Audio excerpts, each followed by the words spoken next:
மக்களே, இன்றைக்கி நான் ஒரு வேலை பார்த்து வச்சப்போ ஒரு சம்பவம் ஆகிடுச்சு. அது என்ன அப்படின்னு கேட்டிங்கன்னா, கொண்டக்கடலை இருக்குது பார்த்தீங்கன்னா, அதை காலையிலே ஊற வச்சு சாயந்தரம் குழம்பு வைக்கலாம் அப்படின்னு சொல்லிட்டு அதை வந்துட்டு நான் திடீர்னு எனக்கு என்ன தோணுச்சுன்னே தெரியல. அந்த ஊறின கொண்டக்கடலை பார்த்துட்டு நம்ம கடலை பருப்பில் வந்து கோலம் உருண்டை குழம்பு வைக்கிறோம்ல, அதே மாதிரி நம்ம கொண்டக்கடலையில் வச்சா என்ன அப்படின்ற மாதிரி எனக்கு தோணி போச்சு.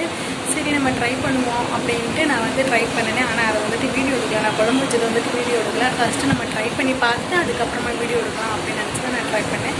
இப்போ அந்த குழம்பு எவ்வளவு சூப்பராக வந்திருக்கு அப்படின்ட்டு நீங்களே பாருங்கள்.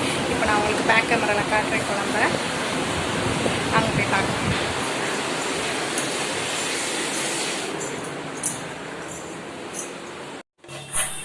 இதுதான் பார்த்தீங்கன்னா அந்த குழம்பு, கொண்டக்கடலை கோலா உருண்டை குழம்பு. ஒரு உருண்டை கூட மிஞ்சலை, ஒரே ஒரு உருண்டை மட்டும்தான் தப்பிச்சிருக்கு. மித்த எல்லா உருண்டையுமே கரைஞ்சி இந்த மாதிரி கொலன்னு ஆயிடுச்சு. அவ்வளோதான். நம்ம வந்துட்டு இனிமேல் கொண்டக்கடலை கோலா உருண்டை குழம்பு வைக்கிறத வந்து விட்டுறணும். முயற்சி கூட பண்ணக்கூடாது, இப்படி தான் ஆகும். பட் டேஸ்ட்டு நல்லா தான் இருந்துச்சு. இதை வச்சு தான் சாப்பிட்டோம், அவ்வளோதான். நான் அடிக்கடி எதையாவது குண்டக்கமல்லுக்கு செஞ்சு இந்த மாதிரி லூசுத்தனமாக ஏதாச்சும் வச்சு விட்ருவோம். ஸோ வேறு வழி இல்லை, நம்ம இதை வந்து சாப்பிட தான் வேணும். பட் டேஸ்ட்டு நல்லாயிருக்கு. உருண்டை கிடையாது, ஃபுல்லாக கரைஞ்சிருச்சு. டேஸ்ட்டு வந்து நல்லா தான் இருக்குது. வேறு வழியில் நம்ம இதை வந்து நம்ம சாப்பிட்ருவோம். என்ன மாதிரி நீங்களும் குண்டக்க மண்டக்க ஏதாவது ட்ரை பண்ணியிருக்கீங்களா அப்படின்னு கமெண்ட்டில் சொல்லுங்கள். அப்புறம் நம்ம சேனல் சப்ஸ்கிரைப் பண்ணுங்கள். ஓகே, பாய்.